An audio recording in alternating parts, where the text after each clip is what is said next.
if you had to use the 80-20 principle, you got to put your priority on capturing that existing demand. Are the people who are in the market, could they find our business if they were looking for what we offered, and could they find us?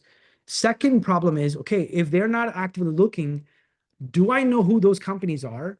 Could I proactively be creating content and creating scenarios where they can see my business, hear about my business, learn about my solutions and my offerings, so that when time comes for them to make a purchase decision, could they then be thinking about me, and I set the buying criteria, I taught them what they need to learn about, and that they are actually now deciding to choose me over an alternative option that might be cheaper or some other benefits that they may get from that other offer. So that's the second priority that you need to have. How do we create awareness? And I'll get into some of the specifics in a few seconds.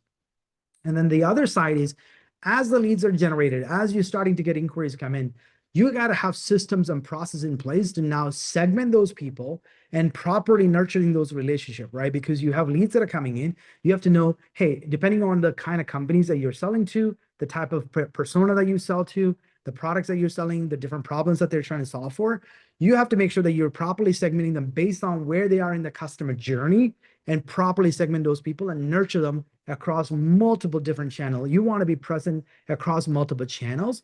And then those people that buy from you, you want to make sure that they know the value from the product or service that they just purchased, and they want to be able to get that most value. You want to educate that customer as much as possible, because we all know it's a lot cheaper to retain a customer than to go win a new customer. In the following sections, I'll talk a little bit more about the specifics of some of these tactics.